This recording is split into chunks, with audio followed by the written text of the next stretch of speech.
Welcome to the Michigan Man Podcast on Wolverine Sports Radio, a member of the V Sporto Network, and in partnership with SB Nation's Maize and Brew, for Wolverine fans from coast to coast. Go Blue and welcome to the show. I'm your host, Mike Fitzpatrick. I'm on vacation this week, so we are going to keep it a bit short.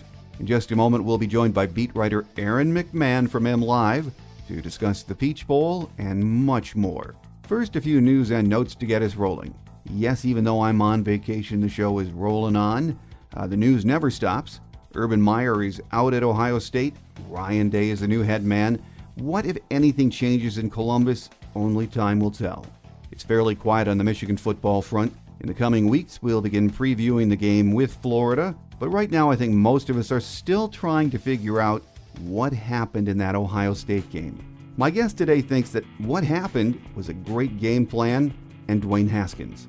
Aaron McMann is up next here on The Michigan Man on Wolverine Sports Radio, a member of the V Sporto Network, and in partnership with SB Nation's Maize and Brew.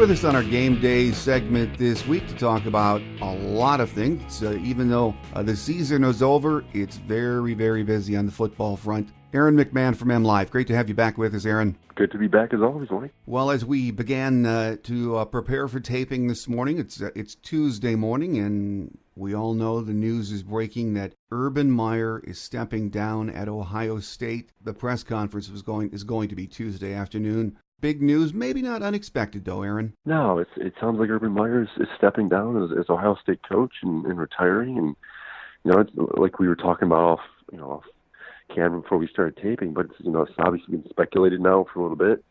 Urban's obviously been dealing with health issues and everything else. And he had those issues at the beginning of the season, off the field stuff. So it's sounds like it wasn't necessarily a shock to everyone, but it is important. He's been a mainstay there at Ohio State for a long time now. He's won a lot of games. I think 82-9 he'll finish at Ohio State. He's obviously won several Big Ten titles, dominated Michigan.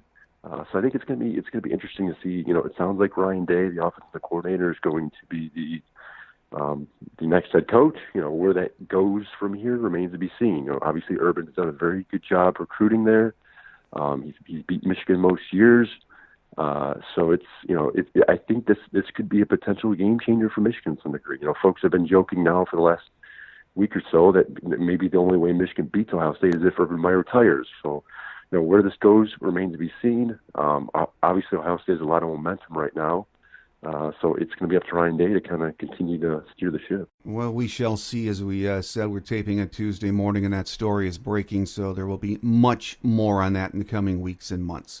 But on the Michigan football front, of course, we found out on Sunday it's off to the Peach Bowl, and I guess to say the fan base isn't too pumped up about the Peach Bowl is an understatement, isn't it, Aaron? Yeah, and it doesn't sound like the players are too excited about it either. But it's a New Year's Six bowl game. It's the second now under Jim Harbaugh since the college football playoff era has kind of began. It is a big game. That's the thing I think folks need to realize. Michigan obviously didn't win a Big Ten title, didn't get into the Big Ten title game, so they didn't get a berth in the college football playoff. So they've got to settle for one of these games, and they end up with the Peach Bowl. It really came down to the Peach Bowl and the Fiesta Bowl. Those are the two New Year's Six bowl games with at-large bids available. By default, Central Florida, the American Conference champion, had to go to the Fiesta Bowl, so that kind of limited the 3 spots available. And it was down in the Peach Bowl. Ended up taking Michigan. They're obviously going to play Florida December 29th. It's a noon game on a Saturday on ESPN.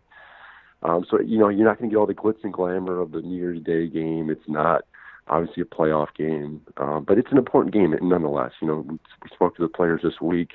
They've won 10 games. This will be an opportunity for the first 11-win season in Michigan football program since 2011. It'll be the first time under Jim Harbaugh. I went back and looked. Michigan's only had 11 win seasons 9 times in program history. So this would be monumental in that regard. It's certainly not what everyone wanted. You wanted a Big Ten title, you wanted to get in the playoff.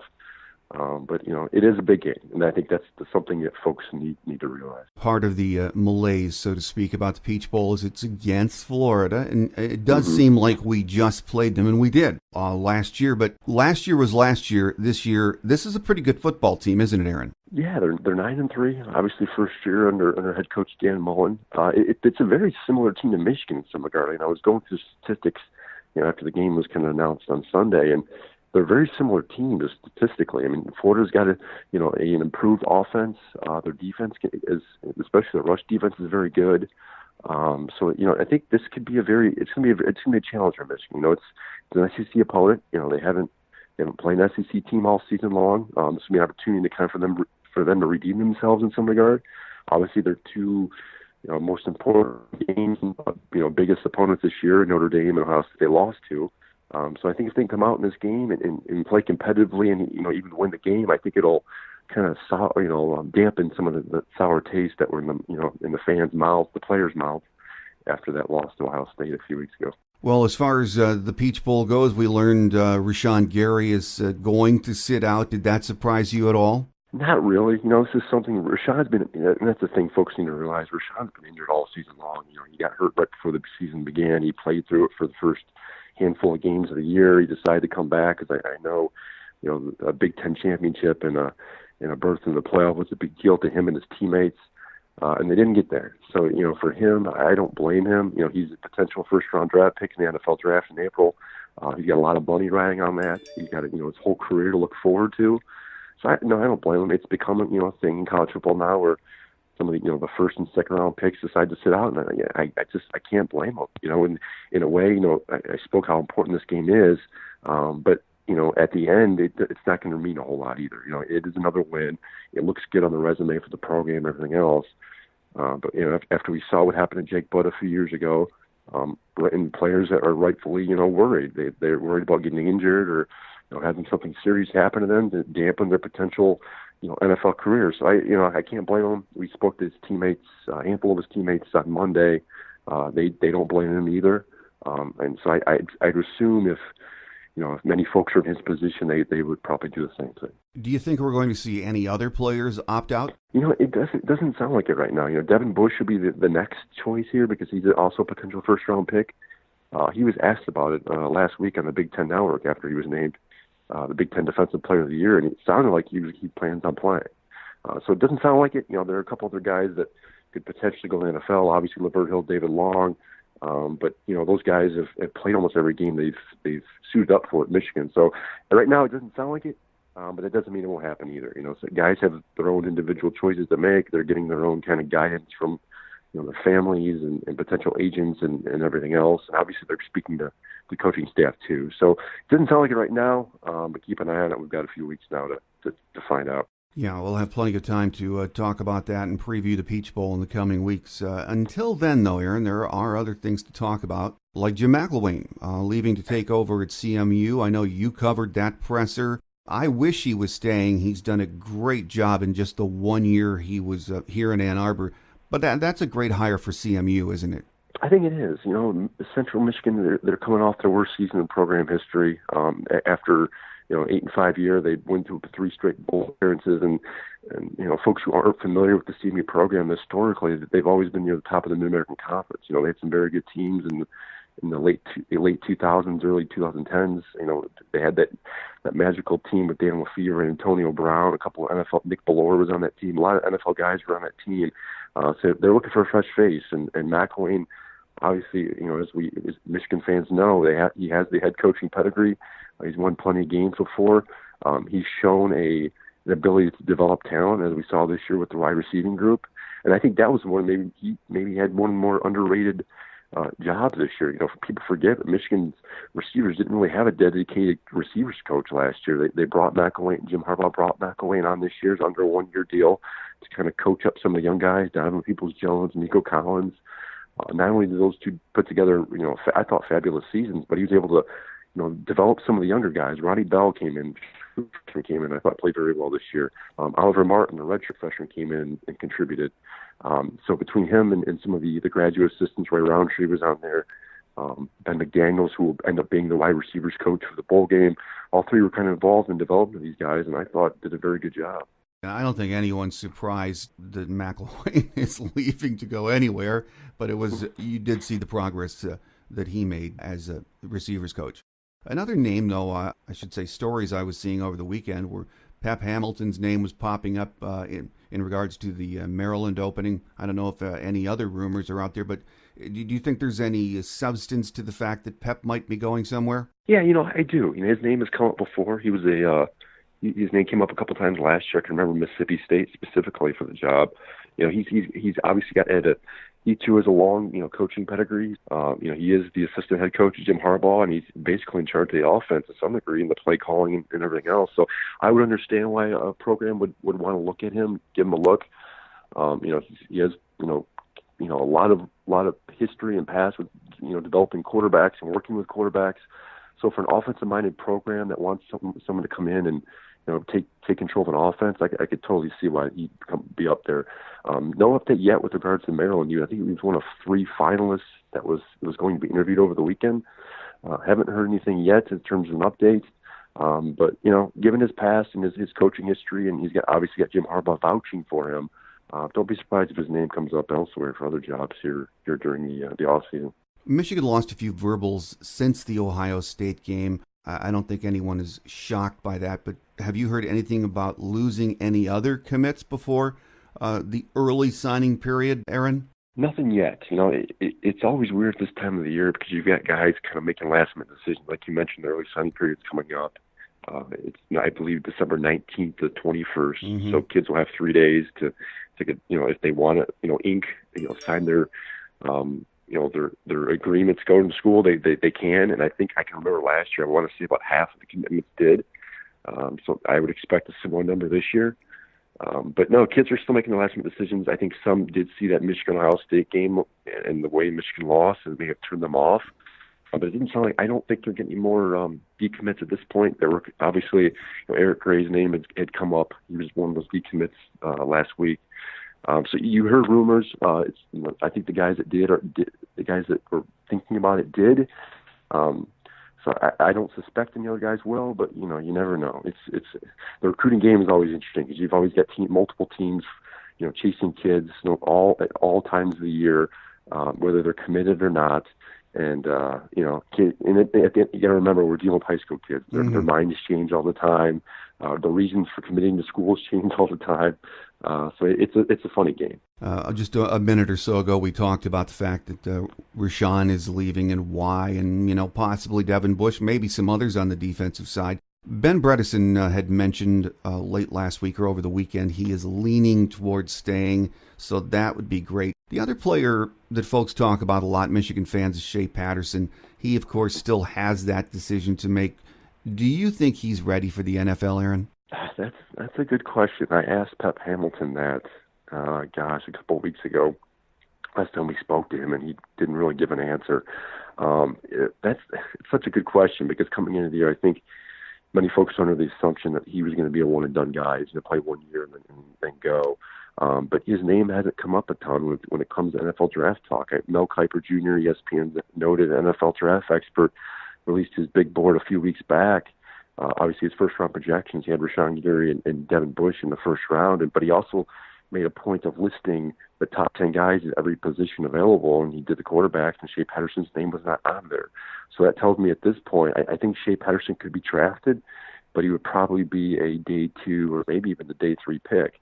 And if you're Shea, you've got to weigh, do you want to go mid to late in the NFL draft and, take your chances there or come back for another year and hopefully it improves your draft stock.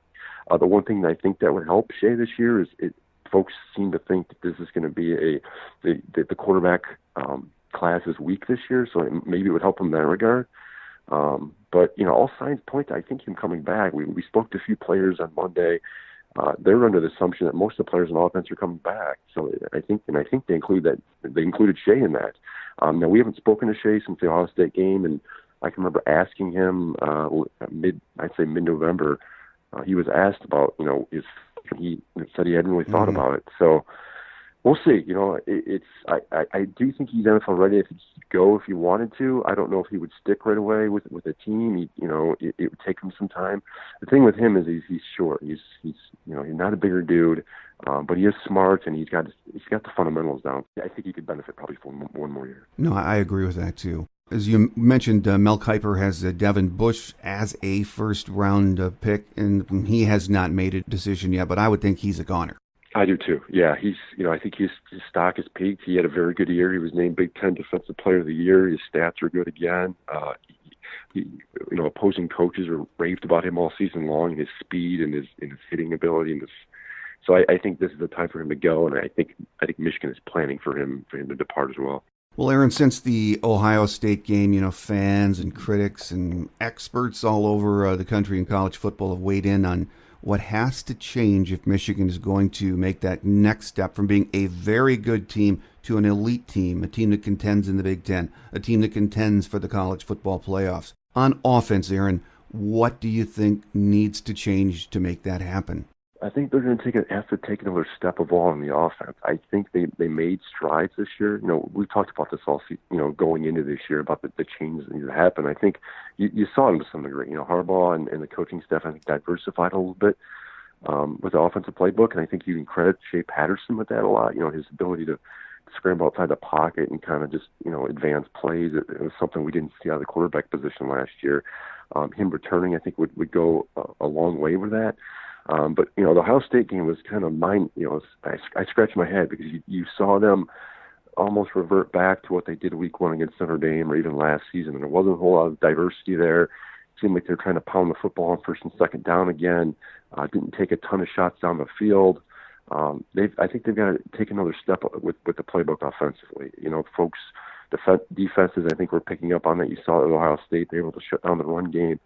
And I don't know if that means bringing in another offensive mind for Jim Harbaugh to kind of take over the offense, because the thing with Harbaugh is he wants to control the offense. He wants to have a say in it. So I think it's going to be hard for him to give up control in that regard. But I think he needs to bring in someone that's going to kind of challenge his thinking a little bit. Obviously college football has changed. Michigan has changed a little bit, but I think it needs to change more. Otherwise, it's going to be a struggle for them. In big games against high quality opponents. You saw it this year against Notre Dame. You saw this against Ohio State. And they may continue if they don't further change on offense. Well, as good as the defense was, there are some that feel it needs to be better, and I'm not sure what people expect Don Brown to do. But do you think any changes need to be made with the D as far as philosophy and schematics are concerned, Aaron?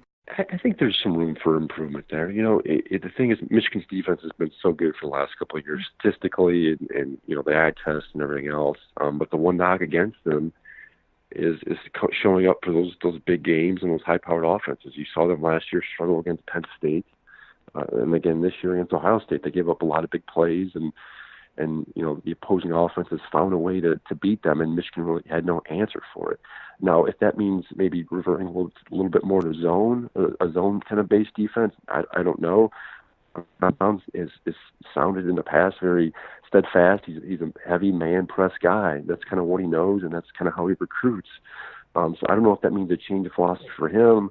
Maybe Michigan bringing in another guy on defense to help, or maybe analyze it a little bit more or something. I don't know. We haven't spoken to Don Brown since the Ohio State game. I'm curious to see what his response is to that game, because I can remember, speaking to him earlier in the year and him, still thinking about that Penn State loss last year. So I suspect this Ohio State game is going to sink with him for a long time. Maybe it makes him step back and rethink of the way he approaches some of these bigger games. I don't know. But I think something is going to need to change.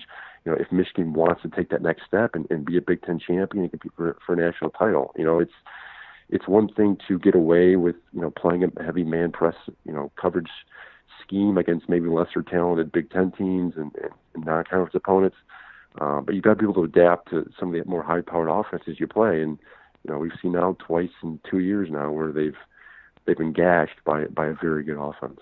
Well, the dust has not settled yet on the current season. We, of course, have the Peach Bowl to play, and I think we need some more time to gain perspective on the season that has just ended so that we can answer this question. Do you think Michigan is really that far away from being an elite program again? I don't think so. And you saw, signs of that this year. I thought they were a very good team. Were they great? No.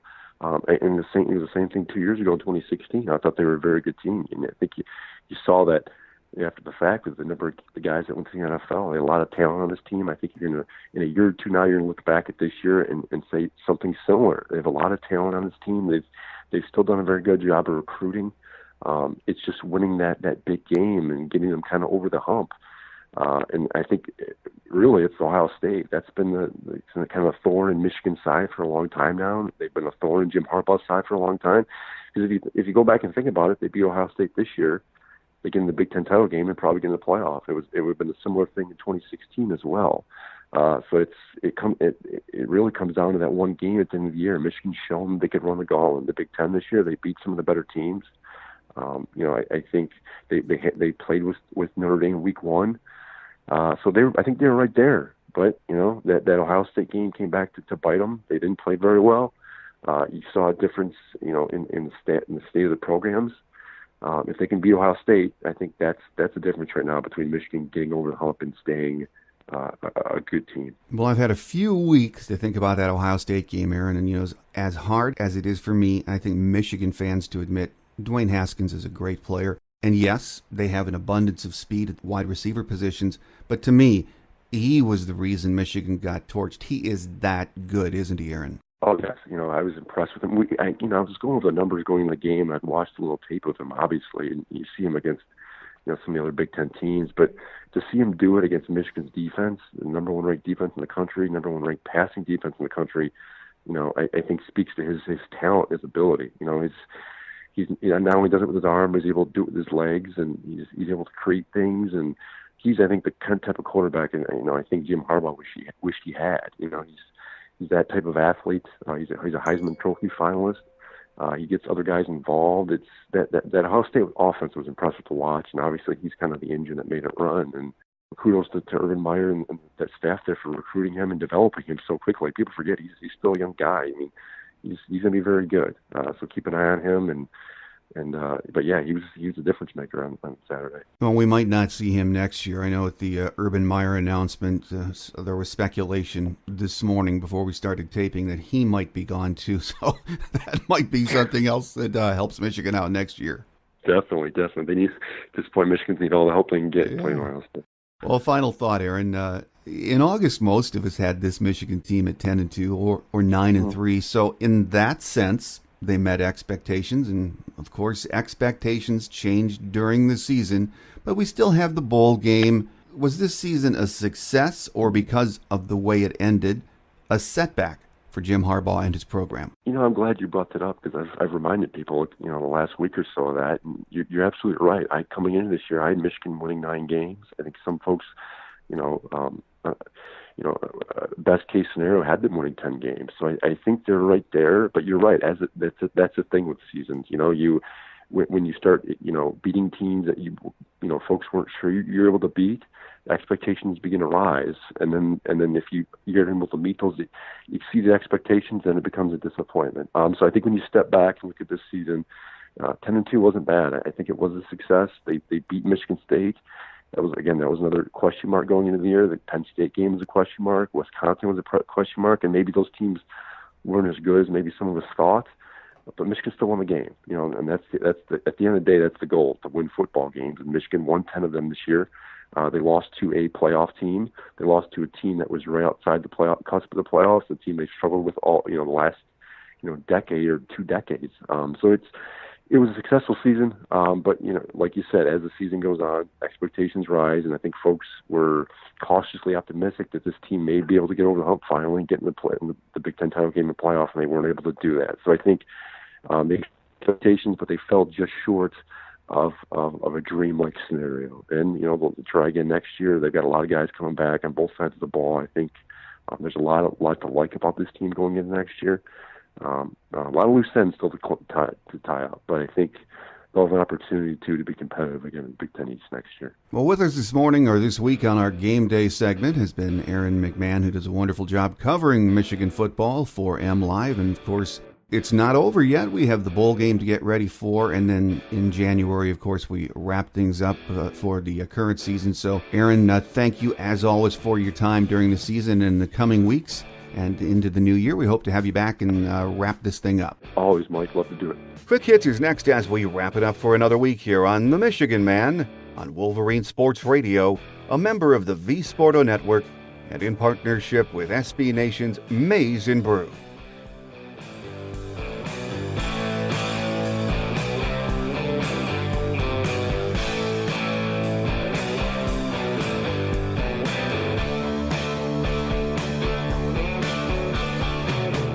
On Quick Hits today, Michigan Hoops is off to a 9-0 start, is ranked number 5 in the polls, which we know don't mean a thing in December. We still have a few weeks before our bowl preview shows get underway, so in the meantime, we are going to talk some Michigan hoops next week. I hope to have beat writer James Hawkins from the Detroit News on next week's show, so make sure you join us. As I mentioned at the top of the show, I'm on vacation this week, so we're going to keep it short. Have a great Wolverine week, everyone. I'm your host, Mike Fitzpatrick. Until next time, take care, and as always, go blue.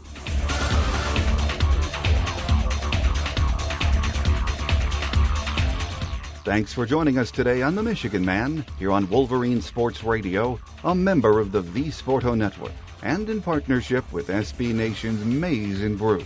Our listener lines are open 24/7 for your calls at 313-263-4842. That's 313-263-4842. Or email us at themichiganmanpodcast@yahoo.com. That's themichiganmanpodcast@yahoo.com.